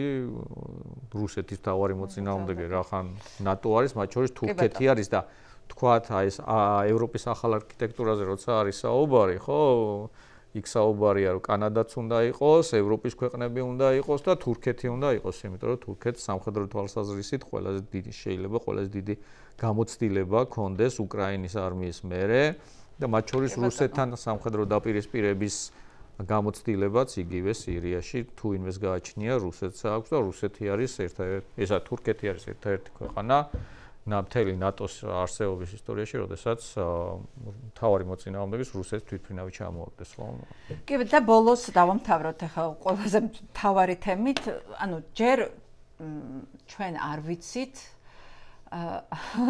ეს არსებული საერთაშორისო წესრიგი ირღვევა თუ არ ირღვევა, იმიტომ რომ ტრამპის პირველი განცხადებები, პირველი დაპირისპირება, შეტევა კანადაზე, შეტევა გრენლანდიაზე პრინციპის დონეზე იყო ამ საერთაშორისო რღვევის დასაწყისი, ხო? თუმცა ეს ახლა ეს რაღაცა ეს თემები მეორე პლანზე გადავიდა, ჩაწყნარდა, ასე ვთქვათ, ისეთი წავე ფაზა აღარ არის ტრამპსა წავე ფაზა აღარ არის დაპირისპირების ევროკავშირის ქვეყნებსა და ტრამპ შორის, ანუ პირველმა რაღაცა დიდმა ძიმე პერიოდმა თითქოს გადაიარა, ეხლაც როცა ევროპის ლიდერები ჩავიდნენ უკრაინასთან სალაპარაკო და ზელენსკითან შეხვედრის შემდეგ ერთად ურეკავენ ტრამპს, ეხლაც ზუსტად დღესაც ეს მოხდა, ტირანადან დაურეკეს ზუსტად იგივე შემადგენლობამ ტრამპს, ანუ ამ მოლაპარაკებების, თურქეთის მოლაპარაკებების პარალელურად და თითქოს ეხლა ისე ტრაგიკულად აღარ არის საქმე, როგორც თავიდან ჩანდა, ხო? ოღონდ არ ვიცით როგორ შეიცვლება ეს, ესეც ძალიან თალსახად და ერთნიშნულოვანია, მაგრამ აქ ერთი მნიშვნელოვანი რამ მოხდა, რაც ალბათ შეუქცევადი იქნება, დაიწყო ევროპამ საკუთარ უსაფრთხოებაზე ფიქრი და ამ კვირაში ზუსტად მერცმა, ვეღარ გავაკეთე მერცზე გადაცემა, მე იმ კვირაში აუცილებლად უნდა გავაკეთო, რაც არ უნდა მოხდეს, მერცმა თქვა, რომ ჩვენ უნდა გავხდეთ ევროპაში ყველაზე ძლიერი შეიარაღების და ყველაზე ძლიერი ჯარის მქონე ქვეყანა. ანუ მთლიანად იცვლება კონცეფცია ევროპის უსაფრთხოების. აი, ეხლა ეს რამდენად სწრაფად შეიძლება მოხდეს გადაწყობა ევროპის, მათ შორის ეკონომიკის, ხო? რაღაცა სტრუქტურაც უნდა შეიცვალოს, როდესაც ასეთ მნიშვნელოვან ცვლილებებზე ვლაპარაკობთ, ეკონომიკის სტრუქტურაც იცვლება ამ შემთხვევაში და მერცის როლი როგორი იქნება და ანუ მერცი ამ შემთხვევაში მაკრონი, ტუსკი და სტარმერი. ეს ოთხეულია, რომელიც დღეს ლიდერობენ, ხო, პროცესს? კი, ერთი რაც გამოჩნდა ამ ბოლო რამდენიმე თვის განმავლობაში არის ის, რომ რაც არ უნდა სურვილი ქონოდა პუტინს პირველ რიგში, რომ ევროპა ჩახსნილიყო და მისი დიპლომატების თუ პროპაგანდისტების ისტერიული რიტორიკაზეც ჩანს, რომ ძალიან არ მოწონს უკრაინის ამბავში ასეთი აქტიური ევროპა. არა ევროკავშირი, არამედ მთლიანად ევროპა ყველაფერში გამოიხატება, მათ შორის რიტორიკულად რაღაცნაირად შეურაცხყოფელ განცხადებებშიც, ხო, ამ მაგოთხი ლიდერის მიმართ განსაკუთრებით. მაგრამ ფაქტია, რომ მიუხედავად იმისა, როცა რა უნდოდა და რის იმედი შეიძლება ქონოდა ტრამპის პირველი რიტორიკული განცხადებების მერე, ევროპა არცად არ წასულა. არათუ არცად არ წასულა, აი ეს მინიშნებები რაც იყო თავიდან, რომ შეიძლება უკრაინის და ევროპის გარეშე გადაწყვეტილიყო რაღაცა საკითხები, ეგ საერთოდ წარსულს შაბარდა. შეიძლება ასე ვთქვათ მთავარი მომლაპარაკებელი არ არის ამ წუთში ევროპა, მაგრამ არაფერი ევროპის გარეშე აღარ ხდება უკრაინასთან დაკავშირებით, სრულიად ნათელი ამბავია ეს. სრულიად ნათელი არის, რომ ნებისმიერ შეთანხმებაში ევროპას ექნება სერიოზული როლი, მათ შორის აი ეს ეგრეთ წოდებული ტრამპის Wall Street ჟურნალში რაც გაიჟურნა, ასე ვთქვათ, ტრამპის შეთავაზება ეგრეთ წოდებული, ხო, სადაც რომელიც არ იყო საუკეთესო და იმის გარშემო არაფერი არ მომხდარა, მაგრამ ეგრეთ წოდებული ტრამპის შეთავაზების სერიოზული კომპონენტი მაინც ევროპას ეკავა, მათ შორის უსაფრთხოების კუთხით და ადგილზე ყოფნის კუთხით, ხო? ანუ აბსოლუტურად ნათელია, რომ გინდა უსაფრთხოების გარანტიებზე, გინდა ადგილზე სამშვიდობოების პოტენციურ ყოფნაზე, გინდა უკრაინის შეიარაღების გაგრძელებაზე ევროპის გარეშე არაფერი არ გამოვა. ეგ არის სულად ნათელი. ეს ერთი. მეორე, ასევე ნათელი გახდა, რომ ევროპამ გადაწყვიტა შეიარაღება, ანუ უსაფრთხოების კომპონენტის მარტო დიპლომატიური და პოლიტიკური ნაწილის გაზრდა კი არა, მათ შორის სამხედრო ნაწილის გაზრდაც. აქ ამერიკასთან დაკავშირებით ფუნდამენტური ამბავი არის ის, რომ გერმანიამ გადაწყვიტა, რომ მათ შორის ვალის გზით გაზარდოს თავისი შეიარაღება და სამხედრო შესაძლებლობები. ეს არის ფუნდამენტური ამბავი, იმიტომ რომ ფისკალური კონსერვატიზმი. ეს მართლა საიდვენდია, ხო, როგორც ხო, ეს არის, ამიტომ რომ საიდვენდე რაც იყო, ის იყო შემოტრიალება რეალურად უსაფრთხოების კუთხით, მათ შორის რუსეთთან მიმართებაში, მაგრამ ფისკალურად კონსერვატორული გერმანია, რომელიც ტრადიციულად ეს იყო 10 წლეულებს განმავლობაში არსებული კონსენსუსი, რომ აღარ გადასულიყვნენ ხარჯვის ისეთ პოტენციურ დინამიკაში, რომელსაც შეიძლება კონსტიტუცია შეცვალეს. ხო, თუნდაც რომელსაც შეიძლება ისეთ ჰიპერინფლაცია კი არა თავის დროზე როგორ არამედ თუ რაღაც სერიოზული პრობლემა შეექმნა, ამაზე კონსენსუსი შედგა ახალი, რომ ხო, თავდაცვად მნიშვნელოვანია, რომ მზად ვართ მათ შორის ვალი ავიღოთ და მათ შორის, ანუ საბიუჯეტო დეფიციტი გქონდეს. ეს არის წარმოუდგენელი ამბავი ფისკალურად კონსერვატორ გერმანიაში. ამიტომ ეგ ამბავი პლუს ამას დამატებული ევროკავშირის საერთო გადაწყვეტილება, რომ ხარჯები თავდაცვის კუთხით გაზარდოს, ბრიტანელების გადაწყვეტილება, რომ ასევე თავდაცვის ხარჯები გაზარდოს და ზოგადად განცდა იმისა, რომ უკრაინის ამბავი თავდაცვის უნარიანობის კუთხით არ არის მხოლოდ უკრაინის საკითხი. ანუ ეს არის ასევე ევროპის აღმოსავლეთ საზღვრის თავდაცვის უნარიანობის საკითხი, ხო? სადაც პოლონეთსაც ასევე განსაკუთრებული როლი და ასევე თურქეთსაც. ანუ ეს არის ახალი რეალობა. ამიტომ ახალი უსაფრთხოების არქიტექტურა იქნება თუ არა ევროპაში საერთაშორისო სამართლებრივად ჯერ კიდე საკითხავია და იმედი მაქვს რომ არა, ანუ საერთაშორისო სამართლებრივი პრინციპების დონეზე, მაგრამ de facto რომ ახალი უსაფრთხოების არქიტექტურა იქნება თავისი უკრაინა, პოლონეთ, უკრაინა, დიდი ბრიტანეთ, უკრაინა, საფრანგეთ, უკრაინა, თურქეთის და უკრაინის ტერიტორიაზე რაღაცა ტიპის უსაფრთხოების გარანტიების კუთხით, ეს ჩემი აზრით არის ნათელი. ნუ რა თქმა უნდა, თუ ისი არ მოხდა, რომ რაღაც პუტინმა ამ ომში ლოვამდე მიაღწია და რაღაც დიდი წარმატება მოიპოვა, რაც ჩემი აზრით ვერ გამორიცხულია, ხო? ამიტომ ამ ამბავ და კიდე ერთხელ უსავხას, ასევე გამოჩნდა, რომ ყველაზე ცუდი სცენარის პირობებშიც კი, რომელიც შეიძლება განვითარებული იყო, როცა ამერიკა იჭერს რუსეთის მხარეს. ეს არ მომხდარა, მაგრამ ხო, არის მაგისი მინიშნება, ანუ მაგისი რისკები ხდება, მაგალითად, ბრიჯიტ ბრინკის უკრაინაში ყოფილი ელჩის სტატიას ნახავდით დღეს, რომ სადაც ამბობს, რომ გადადგა, იმიტომ რომ არ მოწონს ამერიკის პოლიტიკა უკრაინასთან მიმართებაში, ხო? და არ მოწონს დაყვავების პოლიტიკა, ეფიზმენტ, ხო, რაც არის ალუზია ჩემბერლენის და ჰიტლერის. ანუ ეს ფადესი არ არის, მაგრამ აი ეგ ყველაზე ცუდი სცენარიც არ გამართლა, რომ ამის შედეგად მოხდებოდა ევროპის გვერდზე ჩაჩოჩება. არ მოხდა. ფაქტი არის, რომ ცენტრალური ნაწილი უჭირავს ევროპას ყველა ამ პროცესში. და აქედან გამომდინარე, აქ მე რაღაც ეტაპზე არ ვიცი, სულ ეს კითხვა მაქვს, რომ ჩვენ სად ვართ, მაგრამ ვიცი დღეს არ ვლაპარაკობ ამაზე. ჩვენი უბედურება არის ის, რომ მართლა ფუნდამენტური პროცესები წეგან სულ საუბრობდა თურქეთის როლზე, ხო? გინდა თურქეთთან მიმართებაში და ამ რეგიონში თურქეთის ახალულთან მიმართებაში. ჩვენ არ ვართ არსად. ევროპის ახალი უსაფრთხოების არქიტექტურაში არ ფიგურირებთ საერთოდ რიტორიკულადზე არ მაქვს ლაპარაკი. ხო ვიცით რომ დიპლომატიურად არ ფიგურირებთ. აი ხო მაგალითად. არა ვიცი, მაგრამ აქ ძალიან მნიშვნელოვანია, იმდენი რამე იცვლება, რომ აქაური რეჟიმი დაკავებული რაღაცას ხელი ჩამოართვას, რაღაცა სურათი გადაიღო და ჩვენს და ჩვენ რაღაცა ვიღაცები ცნობენ. ანუ ოღონდ გარშემო მართლა ყველაფერი იცვლება რა. და ეს არის ძალიან ტექტონიკური ძვები მიდის და ჩვენ ამ დროს რაღაცა აი მიწარო ჩვენ ვართ არარელევანტურები. არა, მიწარო იხსნება და ვარდებით. აი დაახლოებით უბსკულში ვარდებით და ვხრებით. და სხვადასხვა ერთი რამე კიდე ეკა, ეხლა აქ ყველანი საუბრობთ იმაზე, ვისი რა ინტერესია. ხო, თურქეთის ინტერესი რა. ჩვენი ინტერესი რა არის? ანუ დავანებოთ თავი ვინ არის ხელისუფლებაში. საქართველოს ინტერესი რა არის ამ ახალ რეალობაში? რა არის ჩვენი ინტერესი, როგორი ურთიერთობა გქონდეს თურქეთთან, როგორი ურთიერთობა გქონდეს ამერიკასთან, როგორი ურთიერთობა გქონდეს ევროპასთან, როგორი გქონდეს უკრაინასთან, როგორი გქონდეს რუსეთთან, თუნდაც და რეგიონში. აი, ვინც არ უნდა დაჯდეს და ჩამოწეროს ეს ინტერესები თავის წარმოდგენაში და მე შეადაროს რა ნაბიჯებს ვთქვათ დღეს. არ არსებობს. ეს არის ძალიან მნიშვნელოვანი და გავაკეთოთ ეს გადაცემა. ხო, ეს უნდა გავაკეთოთ, ეს ძალიან მნიშვნელოვანი თემაა. მოკეთ მე დღეს ამით მოვრჩეთ და ამ თემაზე იმედია საქართველოში იქნები, იმიტომ რომ ძალიან ხშირად წასული ხარ და ეს თემა გავაკეთოთ და კიდე კარგად ავუხსნათ ჩვენს მაყურებელს, ხო, რაზე ვლაპარაკობთ, იმიტომ რომ შეიძლება მართლა ბევრი მათგანი ვერ აცნობიერებს რამდენად რამხელა ცვლილებების პერიოდში და დროში ვცხოვრობ და მართლა სრული ამ სიტყვის მნიშვნელობით ის კი არა რომ სადღაც რომელიღაც ქვეყანას ვეკედლებით. ჩვეულებრივად მიწა იხსნება და ვარდებით, უჩინარდებით, როგორც ქვეყანა აღარ ვარსებობთ.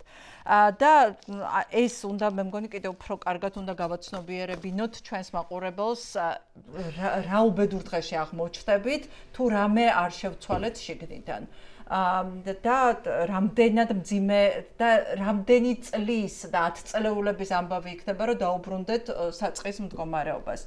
მოგეთ ძალიან დიდი მადლობა ზურაბ ბატიაშვილი, სერგი კაპანაძე, ჩვენთან ერთად ჩვენ ველოდებით ახლა მომავალ კვირას მნიშვნელოვანი გადაწყვეტილება უნდა მიიღოს უკვე ევროპელმა ლიდერებმა ახალ სანქციებთან დაკავშირებით, იმიტომ რომ პირობა იყო ისეთი, რომ თუ რუსეთი არ დათანხმდებოდა და არ თანხმდება რუსეთი ცეცხლის შეწყვეტაზე, სანქციების ახალი პაკეტი გამოცხადდება. ძალიან მნიშვნელოვანია, რომ ამერიკის მხრიდანაც არის ეს მუქარა.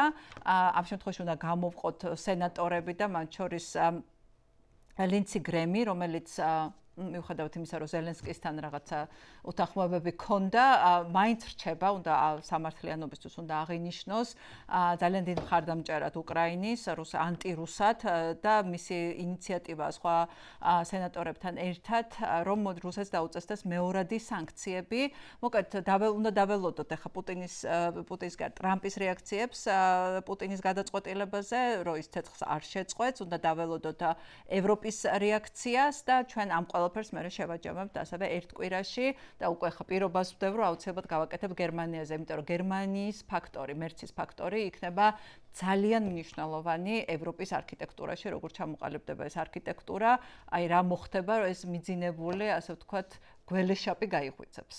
კარგი გაგებით. კარგი გაგებით. მოგეთ, დიდი მადლობა ზურა სერგი, დიდი მადლობა ჩვენს მაყურებელს. შეგახსენებთ, რომ ეს თქვენ ხართ პლატფორმაზე, YouTube პლატფორმაზე მისმინე, გამოგვიწერეთ. TikTok-ზეც გამოვყვებით, Facebook-ზეც და Instagram-ზეც. ძალიან დიდი მადლობა და რასაკვირველია, ძალიან გვაინტერესებს თქვენი კითხვები, იგივე გერმანიასთან დაკავშირებით მაგალითად, რა მიმართულებით ისურვებდით, რომ ვისაუბროთ ჩვენ სტუმრებთან, რომ ძალიან საინტერესო სტუმრები გვეყოლება ამ თემაზე და მოკეთ კითხვებიც გამოგვიგზავნეთ, თქვენი შენიშვნებიც, თქვენი აზრებიც გაგვიზიარეთ, ფოთვაც გაგვიზიარეთ, მათ შორის ესეც მნიშვნელოვანია და ჩვენ მათ აუცილებლად გამოვეხმაურებით.